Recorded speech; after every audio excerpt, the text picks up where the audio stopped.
Hello friends, in this video we are going to discuss the deflecting torque, how it is produced.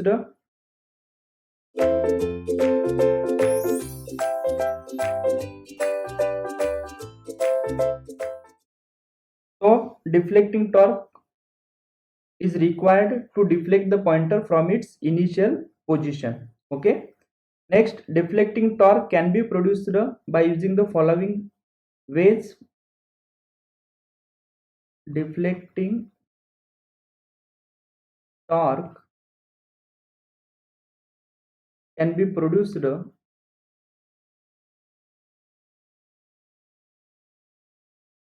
by, yes, we are having the various ways. In that, first one is magnetic effect.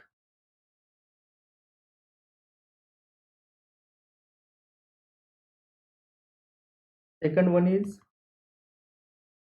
electrostatic effect.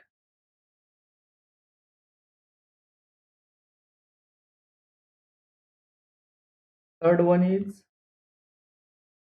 induction effect.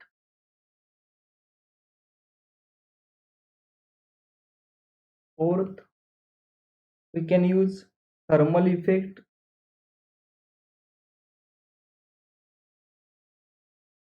Fifth, chemical effect. And sixth is Hall effect. Okay, these are the various ways by which we can produce the deflecting torque. Okay, but in this video we are going to discuss only magnetic effect and electrostatic effect. Okay, so let us discuss the magnetic effect.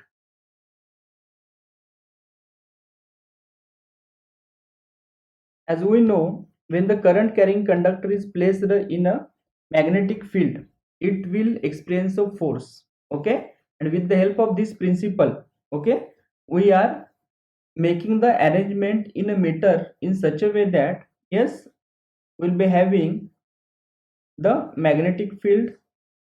Suppose here we're having a permanent magnets, north pole of the magnet, south pole of the magnet. Okay, next, in this permanent magnet field we are having a current carrying conductor.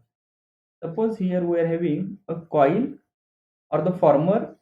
On this former we have wound a coil.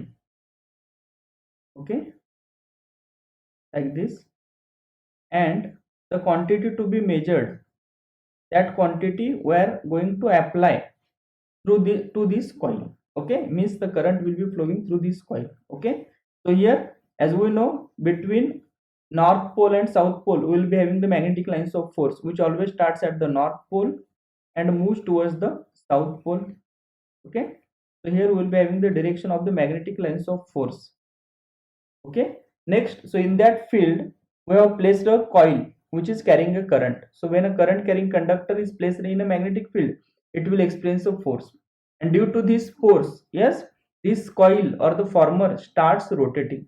Okay, and due to the, as the coil starts rotating, the pointer which we are going to attach to this coil or the former with the help of spindle, okay, that pointer will show the deflection. Okay, so very simple principle is used when a current carrying conductor, when current carrying conductor placed in magnetic field, placed in magnetic field, it experiences a force. Experiences force. Okay, this is the simple principle we are using. Okay, and according to Lorentz principle, what is the force? F is equal to B into IL into sin theta.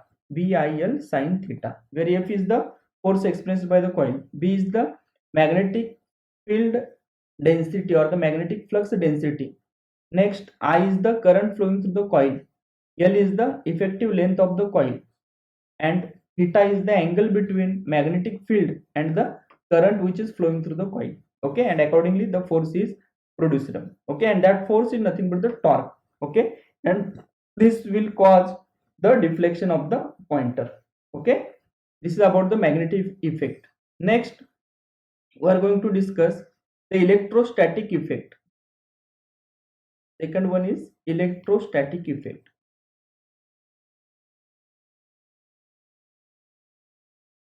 Right? Electrostatic effect. Okay. So for the electrostatic effect,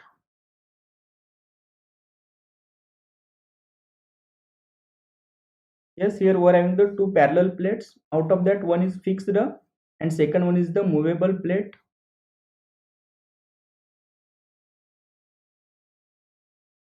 The high voltage is applied to these plates.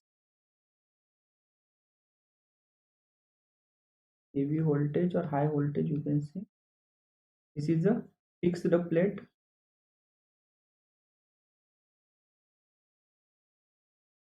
Here we are having a spring.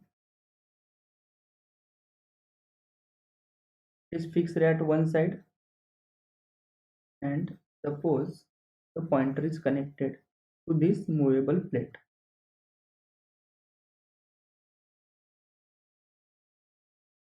Okay, this is a movable plate.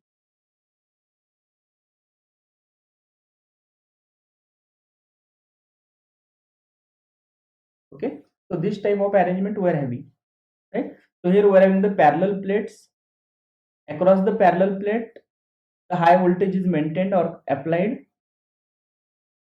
Out of the two parallel plates, one is the fixed plate, second one is the plate which is free to move, and to this plate, yes, we have connected the pointer arrangement, a pointer. Okay, so now when the high voltage is applied across the parallel plates, then what will happen? Whatever the electrons are present at the negative plate of this voltage source, these electrons will occupy the position at the fixed plate, right? And these positive plates are connected, or the positive charges which are present at the positive plate, these will occupy at the movable plate. Okay, now here we are interested in measuring this high voltage. Okay, now when the negative charges are coming here, positive charges are coming here, is there exists a force of attraction between these two? Yes, because as we know, in electrical science or in electronic science, we are having, there exists a force of attraction between the two opposite charges. Okay, so now due to that force of attraction, yes, out of that, this plate cannot move because this is a fixed plate. Okay, and due to that force of attraction, this plate, movable plate, will try to attract towards the fixed plate. Okay, and when movable plate try to attract or move towards the fixed plate, then what will happen? Yes, here we are having the spring and it is connected to the fixed portion. Okay, so due to that, what will happen? This spring will oppose the movement of this movable plate. Okay, and as the movable plate starts moving, okay, due to that, the pointer starts deflecting onto the scale. Are you getting the point? Higher the voltage, higher will be the force of attraction. Yes, more will be the change in the position of the movable plate, and more will be the deflection of the pointer. Okay, this is the simple arrangement is used in the electrostatic effect. Is this clear? Okay, so this is about the deflecting torque. In the next video, we are going to discuss about controlling torque. Thank you.